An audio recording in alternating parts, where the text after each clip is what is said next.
been elected Senator for Tharaka-Nithi by majority votes in the last elections. Honorable Speaker, I'm happy that this House has disregarded party affiliations and decided to confront issues without having to say you come from Kenya Kwanza or Azimio for that matter. And that is patriotism, Honorable Speaker. That is being patriotic, because as quite a number of speakers have just said, we do not have any other country other than Kenya. Honorable Speaker, do you protect me from the leadership? I can see Medhu is making a lot of noise, maybe from some quarters, Honorable Speaker. Order, Senator for Laikipia. Resume your seat. Proceed, Senator Mofu. Thank you very much, Honorable Speaker, for that. You know, Honorable Speaker, this government came into being through some very common phrases. I remember we went around the country and our common phrase was bottom up, the hustlers. That's captioned the likes of Mama Mbogas, the border borders, the Mokokoteni, the wheelbarrow pushers, and any other common person for that matter. And we rode on that spirit, and we were voted enormously for those phrases. Honorable Speaker, I remember the vows and the promises that we made.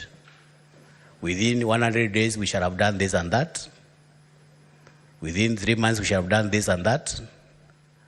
But I'm very sure somebody who is watching me from Tharaka-Nithi, from Ramu, from any part of this country would want to agree with me. We have not been very faithful to those vows and promises. We might have been distracted maybe by some economic issues or policies, but that is not and will not be the expectations of the nation. It could be too early, but of course the promises were in the next 100 days, in the next 3 months, we shall have this and that and that. Honorable Speaker, we made some confessions.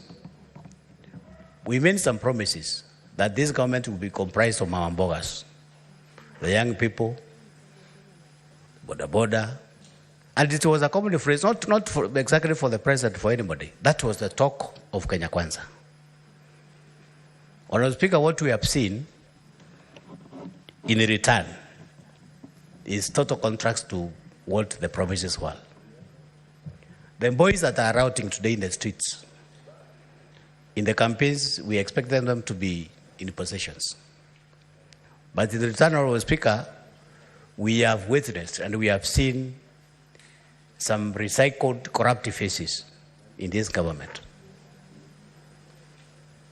Those people with indented history of corruption, some serious moral practices here and there, those are the people who are running the government. We have seen people carrying sacks of money in functions in Harambes, out of cronyism, out of tribalism. And it's time, Honorable Speaker, I happen to serve in the Committee of National Cohesion and Equal Opportunities, where my senior Senator Chute chairs. It is very saddening, Honorable Speaker, to find that in this country, 2 tribes carry 3/4 of the entire public service or the workforce at the expense of other tribes. So one would want to ask, why are other Kenyans taking their kids to school? So those are some of the lamentations, Honorable Speaker, that we are seeing in the streets. And I'm happy that the President was able to listen to some of those grievances. And it is important also, Honorable Speaker, to note that even the budget is skewed to favor some cronies, some royalists. You find some members of parliament allocating them some billions of money in their constituencies for development. This one, Honorable Speaker, has segregated, has made some parts of this country look like they are not in this country. I come from Tharaka-Nithi County, Honorable Speaker, and Tharaka constituency for that matter. And I know exactly what I'm saying. So, Honorable Speaker,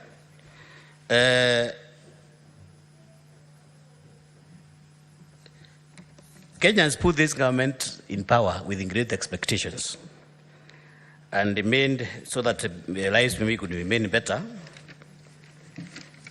But of course, the intentions could have been very good.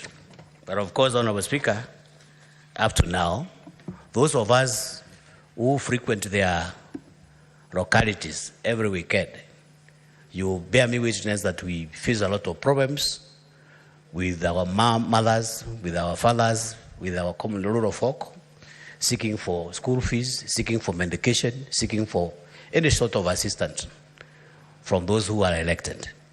It is not something, Honorable Speaker, that we can manage. This one displays some serious levels of inequality in the society. This is not Kenyans really expected once when they went into elections. Honorable Speaker, we chose, after forming the government, we chose to reward friends and loyalties instead of competence in some cases, Honorable Speaker. That is why here we have had some confessions from some prosecutors of this motion that there is a committee in agriculture. We sat down, prosecuted our case, and up to now, some of those non-culprits are still in office.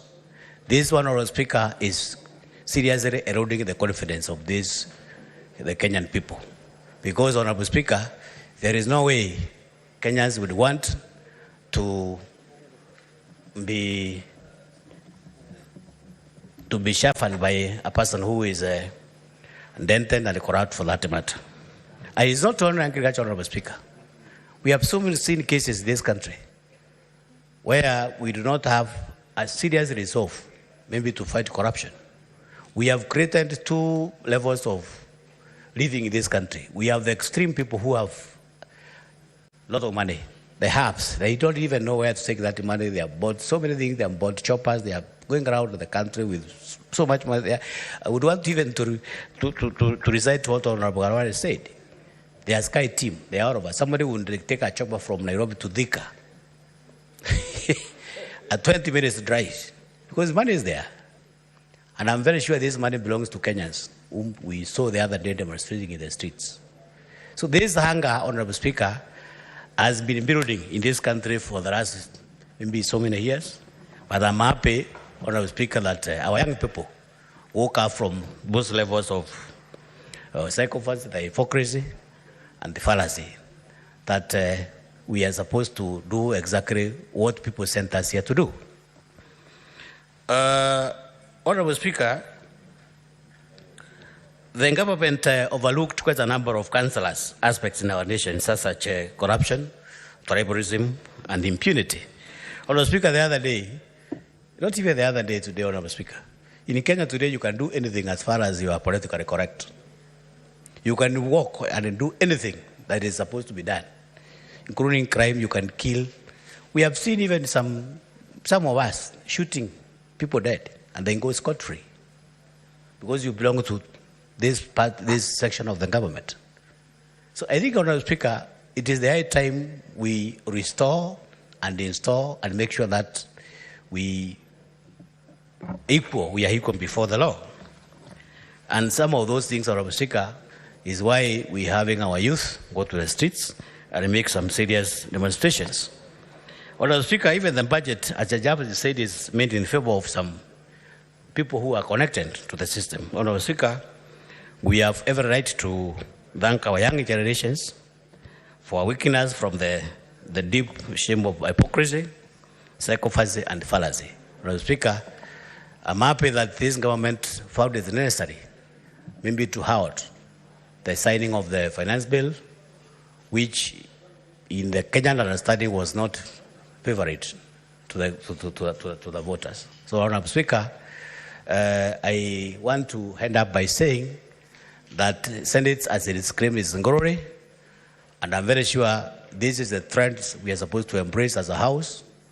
Maybe in the future, this is the hope of this country, and the Kenyans are looking upon us to give solutions and directions. Honorable Speaker, I strongly support the motion, and I hope the recommendations that you are going to make are not just going to die, just like so many other things that we have been able to prosecute, and they have never seen the light of the day. So these recommendations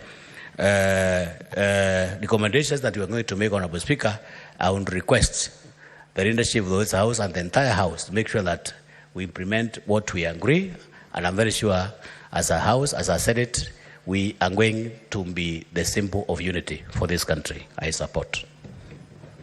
Senator Kajwang.